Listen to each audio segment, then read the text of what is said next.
Hey everybody, I'm Simmons. This is Philosophy for Where We Find Ourselves, May 30th, 2020. We must become disruptors. What does that mean? It means that we have to challenge the status quo that underwrites the normalcy of our social space. We must do this in the name of justice, not only for George Floyd, but for all of our neighbors who continue to be victims of that same sin of whiteness.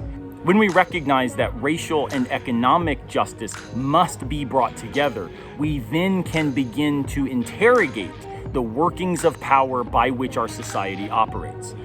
We must become those who understand when the rapper Common says, "That's why Rosa Parks sat on the bus. That's why we walk through Ferguson with our hands up." The realization that we are in this together is not something that can stay activated at a thought and prayers and social media level. It must become something that motivates us to transform human engagement with each other and a challenge to the social structures and the workings of power that continue to exclude and marginalize and bring bodily harm to those who do not inherit the invisible and sinful workings of white privilege. Tomorrow, churches will reopen across the country and in particular here in the South. Let me be clear. It is inexcusable for a white pastor to stand in front of a predominantly white audience and not fall on their knees and beg forgiveness in the name of a God who models for us what it looks like to love the widow, the orphan, and the stranger, and to be lynched by the very Roman power structure with which we now find ourselves embracing a legacy and history of complacency. Pastors must do better. White people must do better.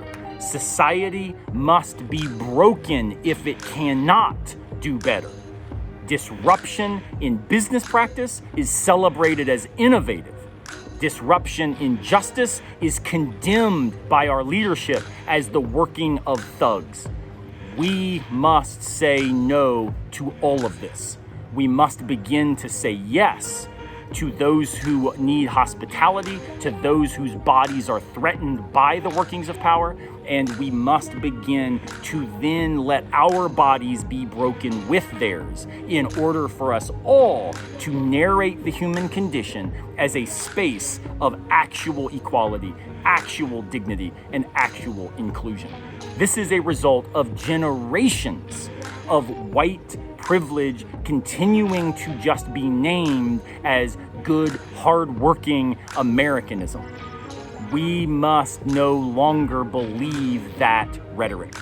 This is a hard point even to make because as a white man, part of what I want to encourage other white people to do is simply pass the microphone. Allow the voices of non-white bodies to be heard. Allow their suffering to be the cause of our lament, rather than our voices drowning out their lament as it is happening in real time.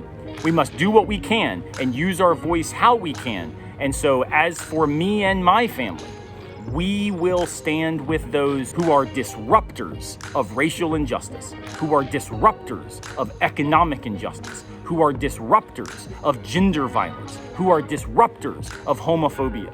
We will be those who try our best, as flawed and as failed as we are, to model the kenotic logic of a God who came to bring liberation to those who were captives, showed hospitality to those who were excluded, and found a way, even to the point of death, to participate in the suffering of the socially marginalized.